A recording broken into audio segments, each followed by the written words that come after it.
Au Cameroun, chaque année, 6000 femmes meurent en donnant la vie. Comment rester indifférent face à cet intolérable drame? Mourir en donnant la vie, le paradoxe est insupportable, alors que des gestes simples auraient pu sauver ces femmes pendant leur grossesse ou au moment de leur accouchement.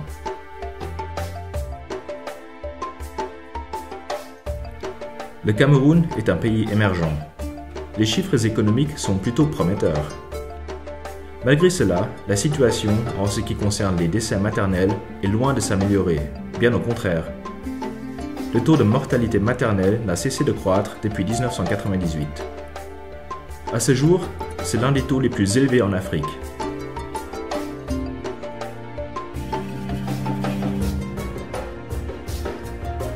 Cette triste situation est imputable non seulement à l'accès limité des populations aux soins de santé et à la mauvaise qualité des soins disponibles, mais aussi à un manque de personnel qualifié.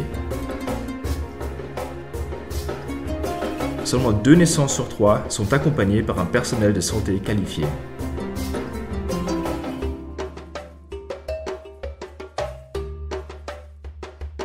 Cameroon decided to open the midwifery training in 2011 because statistics showed that maternal and infant mortality rate had greatly increased after the close down of the training of nurse midwives in the early 1990s due to the economic crisis.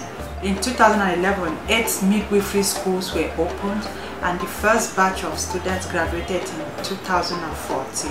So we are hoping that within the next 5 years, we would have trained a good number of midwives and that the government is going to recruit them and deploy them to rural communities where they are most needed. L'école de Saint-Francis de Boya était l'une des 8 écoles au Cameroun où la formation des sages-femmes a redémarré en 2011. Aujourd'hui, le Cameroun compte 10 écoles de sages-femmes fonctionnelles.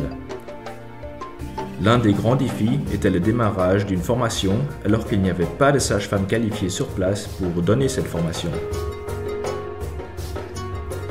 Beaucoup d'efforts ont été investis dans la formation des enseignants. Les différentes techniques de formation, telles que l'approche basée sur les compétences et les méthodes participatives, ont fait l'objet de formations continues pour les enseignants. Mais aussi la mise à jour des connaissances sur les soins obstétricaux d'urgence et sur la planification familiale. La modernisation des équipements pédagogiques a également été l'un des axes majeurs de travail. La salle de démonstration a dû être construite et équipée, ainsi que la médiathèque. Aujourd'hui, l'école de Boya est une école qui correspond largement aux normes internationales de la formation de sages-femmes.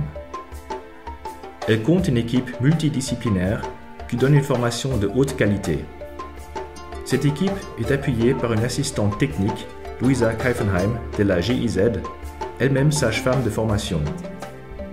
Elle met l'accent sur un transfert de compétences.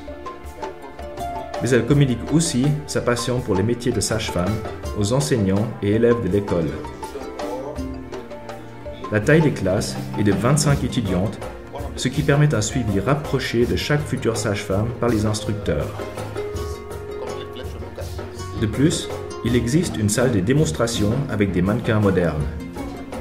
Ceux-ci sont utilisés afin de pratiquer et peaufiner les procédures de soins avant d'aller exercer dans les stages cliniques sur les patientes. Tous les enseignants ont été formés sur l'utilisation des mannequins pendant les cours pratiques, un outil nouveau pour la majorité du personnel de Saint-Francis, mais largement apprécié par ces derniers et surtout par les élèves.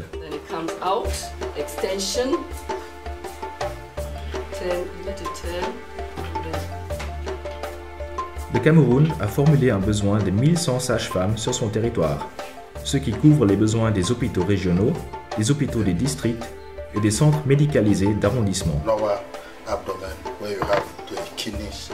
I can say GIZ is doing a marvelous job concerning midwifery training in Cameroon. They have been wonderful support in terms of capacitating those in the clinical areas who help us in the clinical practice of these midwives. Also, they have given a lot of support in form of material and technical assistance. I see the place growing and I see great advances in this training of midwives. We hope that the number will go up and this will greatly increase the number of trained midwives that were sending out to work in the field. When we train in school, we are given the theory. When they go for placement, they translate this theory to practice, and that is what the community wants. It's not just training somebody who just talk and cannot do. There's a great need for these midwives, both from the private sector and the government. So the president ordered that all the 20 midwives, all the 280 that were trained that year should be recruited without any recruitment exam. So they are all absorbed by the public service. Though the private sector is still bothering us, they want to send people to come to training, but you cannot come here for training. You must pass through a competitive entrance examination organized by the Ministry of Public Health. La nouvelle médiathèque, bien équipée avec accès à l'Internet, un équipement informatique à jour et des nouveaux livres et films qui renforcent la formation théorique des sages-femmes, donne des possibilités de recherche approfondies. We need midwives. We are planning to retain the best ones, those who come top on the list in the examination, and then recruit them to work in school, work in a hospital, then capacitate them clinically, then gradually they learn teaching methodology, so they will help us to teach the student midwives, because midwifery teachers are very few. Very few. That is one of the greatest problems that we have. La première promotion des sages-femmes est sortie en 2014.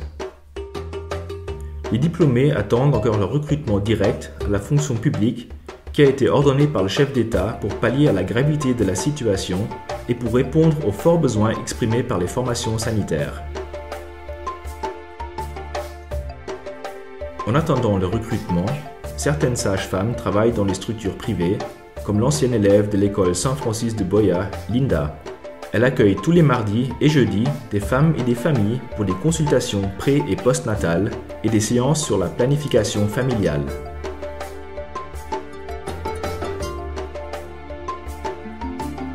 Son travail consiste à prodiguer des soins de haute qualité, adaptés aux femmes enceintes, aux nouveau-nés jusqu'à l'âge de 2 ans et à leurs familles. Elle fournit une éducation et des services de santé qui prennent en compte les spécificités culturelles pour toute la collectivité, afin de promouvoir une vie de famille saine, des grossesses désirées et une éducation positive des enfants. Il est essentiel que les soins prénataux soient de haute qualité pour une santé optimale de la femme pendant sa grossesse. Ceci comprend de savoir détecter et traiter suffisamment tôt des complications. Au moins 4 consultations prénatales sont prévues lors de chaque grossesse. Pendant ces consultations, Linda prépare la future mère à l'accouchement et elle fait un counseling sur les signes de danger lors de la grossesse. Elle donne une moustiquaire, qui est gratuite au Cameroun, à chaque femme enceinte. 2 fois pendant la grossesse, elle prescrit un antipaludéen pour éviter que la femme ne souffre du palu, cause de nombreuses complications pour le fœtus. De plus, elle prélève le sang pour les différents examens de laboratoire obligatoires pour entre autres apprécier le taux d'anémie.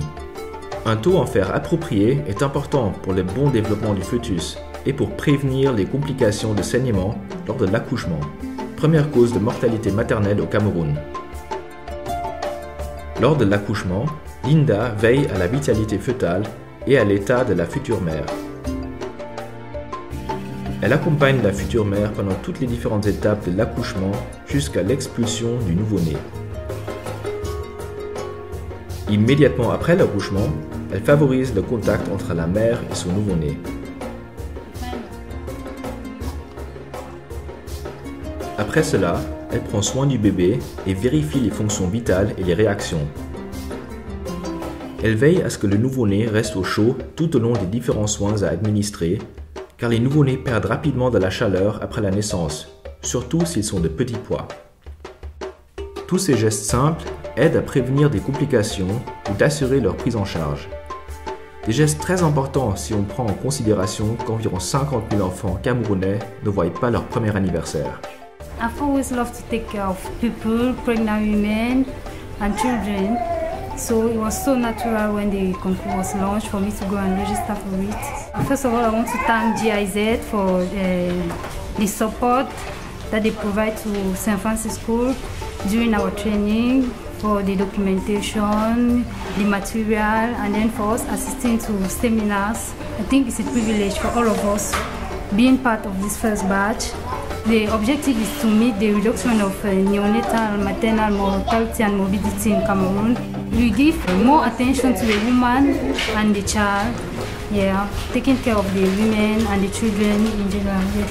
So they come in promotion and advising them to take their studies hard and then to take midwifery not only as a profession but also as a passion, because we are taking care of newborn, pregnant women, and it's not only a work but it's a privilege to give life, hope to people. I hope St. Francis School will have the opportunity to train more midwives, and then for us midwives now to have the opportunity to have a master program or a PhD program, so that we can improve the care given to the pregnant women and the children. Pendant les premières 6 heures après l'accouchement, le suivi se fait encore de façon très rapprochée pour s'assurer que la maman et le bébé vont bien. Linda vérifie continuellement le saignement de la mère et les fonctions vitales du nouveau-né. Peu après l'accouchement et après les premiers soins à l'enfant, Linda montre aux femmes comment allaiter leur enfant. Au Cameroun, 96% des mères allaitent leurs enfants, mais seulement 28% poursuivent un allaitement exclusif pendant les 6 premiers mois. Et ceci, tandis que le geste est fortement recommandé comme bénéfique pour l'état général de la santé de l'enfant et pouvant réduire les maladies diarrhéiques de manière significative.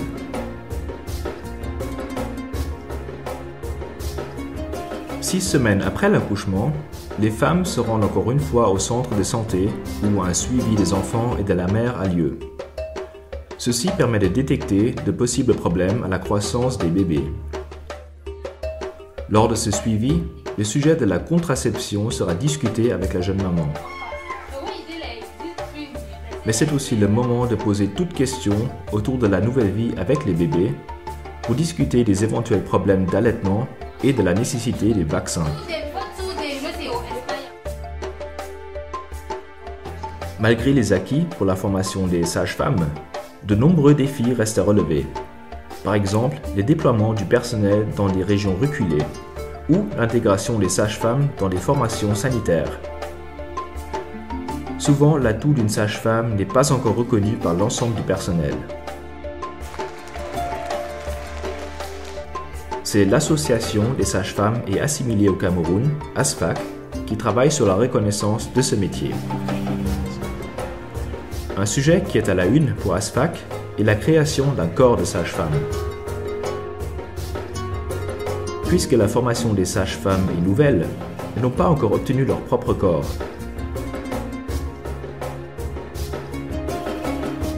En collaboration avec le ministère de la Santé publique et avec l'aide des partenaires, l'association s'est engagée dans ce processus de création du corps et a commencé par l'élaboration des textes qui, à long terme, débouchera sur un corps et un ordre des sages-femmes au Cameroun.